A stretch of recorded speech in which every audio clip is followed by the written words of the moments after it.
Hello folks, it's Charlie here, and I'm coming to you all in order to share my thoughts on the first 4 episodes of MTV's brand new series, the Shannara Chronicles. I'll start by giving some general spoiler-free thoughts on the series as a whole thus far, and then I'll talk about each episode individually. I may make a few small references to the book on which the show is based here and there, but don't worry, I will not spoil anything that might occur in the series after episode 4, so long as you don't mind finding out some very minor details about the book. You are safe to watch this review. That said, since I have read the book, and if any of you are interested, I would be more than happy to make a video comparing the book, The Elfstones of Shannara, to the show in a later video. Anyway, enough stalling, here are my thoughts on the Shannara Chronicles. So obviously, since my channel is primarily Game of Thrones focused, I do have to compare these two series just a little, and while the Shannara Chronicles is a fantasy-based television show as well, it may not appeal to many who already watch Game of Thrones. Even though the Shannara Chronicles deals with a pretty epic conflict, I wouldn't say it's necessarily as theory or as thought-provoking as Game of Thrones. Since it airs on MTV, the Shannara Chronicles definitely has the feel of a show that might appeal more to a younger, if even female-focused audience, and that's not to say that you won't enjoy the show if you are an older guy, but even I have to admit I don't think I was necessarily the targeted audience for this show. However, if you don't mind a show that combines elements of Lord of the Rings style epic fantasy with an emphasis on love and romance, then the Shannara Chronicles might be right for you. And I certainly don't dislike watching this on-screen translation of a book I really enjoyed, especially considering how it is a rather visually stunning show. You can definitely tell the Shannara Chronicles has an amazing creative team behind it when you look at the likes of the costumes to even something as small as the demon's language in the show, which by the way was created by the same people who made the Dothraki language in Game of Thrones. So those are my general thoughts on the show. Now let's look at the episodes. Episode 1 and 2, Chosen. So right off the bat, I have to say I really liked and was quite intrigued by Amberly from the jump. She comes across as a ballsy and innovative character, and though I absolutely love her relationship with all the characters in her life, I especially liked watching her connection with her uncle, Prince Ander, and I wish we could have seen more of it. The episode starts with Amberly preparing to run the gauntlet, and while there were parts I liked about the contest to become a Chosen, there were some elements I disliked about it. I liked that they made it almost a contest to become a chosen protector of the Elfstones, and I think it absolutely helped solidify the fact that Amberly is a strong character, but at the same time, the rules of this gauntlet seemed kinda arbitrary and pretty silly considering it was just blindfolded elves running to cross a finish line, and I'm sure there are better ways in determining who is worthy of serving the Elfstones tree, especially since this race did sort of play up the idea of coincidence in Amberly's very important connection to the tree. But either way, Amberly was a character that I felt was quite likable from the get-go, and in some ways I liked her on-screen persona even better than in the books. In terms of her family members, I love that they have John Rhys Davies playing King Eventine, and it's almost kind of funny considering he played the dwarf Gimli in Lord of the Rings, and now he's playing an elven king. But still, amazing actor, so happy he's on the show, and personality-wise, he's pretty much just as I expected, or just as I imagined him in the books, and also very happy they included his dog Manx. I thought it was a little odd that he has more of a British accent while his sons and granddaughter sound more American, but otherwise it certainly doesn't reduce his character by any means. Now, Arian and Ander, clearly these two brothers don't totally see eye to eye on a lot of things, especially when it comes to Amberly, and you can just tell they're gonna butt heads later on in the series. But nevertheless, it's still so obvious Ander and his niece share a special connection. I will say that Prince Ander was without a doubt my favorite character in the book, and he is still a character I am rooting for in the show, but I will say his personality was slightly different than I expected. Granted, I don't think that's actually a bad thing in this case. That actually goes for a few characters, including Lauren, but I can talk about those discrepancies in a separate video. Now let's talk about another awesome character in Alanon. Here's a character I envisioned quite differently physically, but still love the casting choice.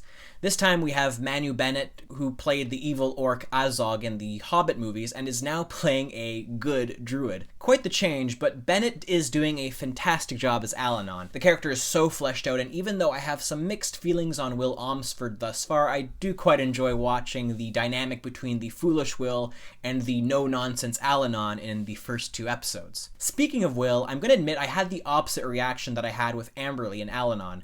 He actually really annoyed me for the first episode pretty much, and the character still does some rather stupid things, especially when it comes to his behavior with Eritrea. Obviously, I think they are building Will to show his eventual growth and maturation as a character, but right now the whole taking a bath at Eritrea's and getting drugged, then falling for her charade again in a later episode, and let's not forget about his constant moaning and groaning as he journeys with the druid Alanon does make me slightly annoyed with him at times. In terms of a different character, Eritrea, now man, she is a fascinating character. At first she comes across as just some petty thief who seduces guys to steal their belongings, but as you get to know her, her reality as a rover, the complicated relationship she has with her father, Cephalo, who keeps threatening to sell her off, that anger inside of her, definitely want to see where they take her in the show.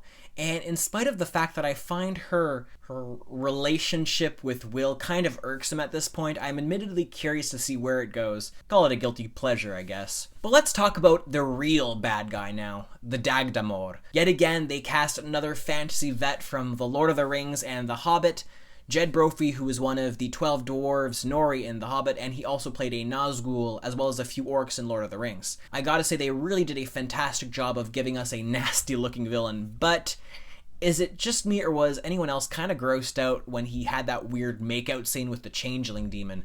Definitely didn't see that coming, and wasn't something I was totally inclined to want to see either. Now, overall, episode 1 and 2 did at some points feel like they were really speeding through some of the events.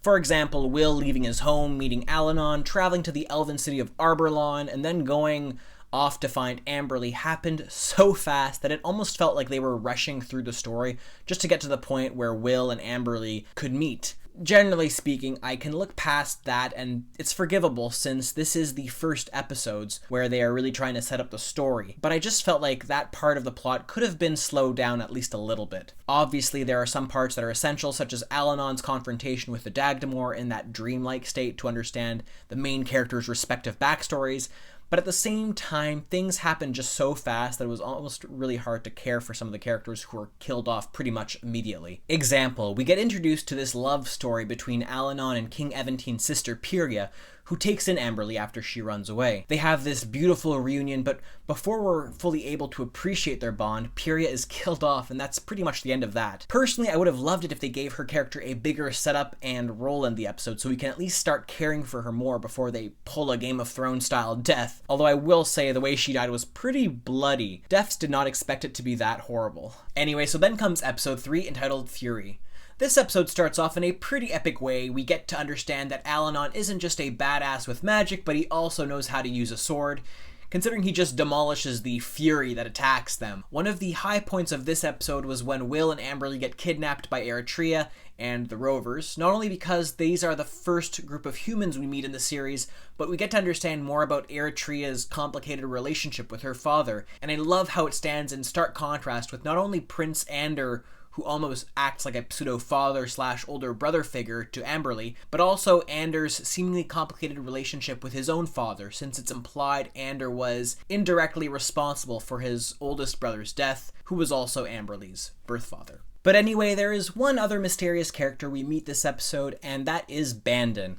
Now, I'll say it straight away, this character is not in the book, so I have absolutely no idea what to expect, but I will say his ability is pretty unique, and I'm very excited to find out more about the direction he takes with his power. I was rather shocked Amberly just decided to bring him along with them to Arborlawn, and found it even more strange they didn't even give him at least a shirt before they reached the city, but, well, whatever. They make it back, and the episode ends with Amberly about to enter the Elcrease tree. So let's delve right into episode 4, Changeling. Amberly enters the Elcrease, and she has this weird symbolic battle with an imaginary Will in order to determine whether or not she is worthy to carry the seed of the Elcrease to this place called the Bloodfire. However, the Elcrease shows these weird visions of where it lies, I guess, and it doesn't seem to really help all that much. Fortunately, Alanon indicates that it is in some place called Safehold. I was rather surprised by the appearance of the Elcrease seed, considering it almost looked metallic in form, but that didn't bother me nearly as much as Arion doubting Alanon so much this episode, and even encouraging the king to step down. Definitely did not make him the most likable character, especially considering the evidence of all the craziness taking place around them during this episode. So now we know Amberly has to bring the Elcris seed to the Bloodfire, and obviously she is distraught. But Will did start to grow on me a little bit this episode. Granted, the whole sleeping with Eritrea was a little ridiculous. I will say that when she was asking Will for help, telling him how she wants to get away from Cephalo and how she wants a new life, I don't think it was entirely a lie. Granted, she was using this truth for not necessarily the most noble cause. Speaking of romance, I don't typically get caught up in the showmances of TV series, but I'm kind of hoping they make Prince Ander and Commander Tilton a couple. I think saying that I ship them is the right expression in this context. Anyway, it looks like any plans of a romance developing between Will and Amberly has been cut off, at least for now, thanks in part to Eritrea, but at least they stopped the Changeling, if only temporary, considering it's seen again at the end of this episode killing a guard. I am still a little puzzled as to the reason why Eritrea has to go with the party, just because the Elcris gave Amberly a vision of her with the rover, but I suppose the tree's vision means a lot to the elves.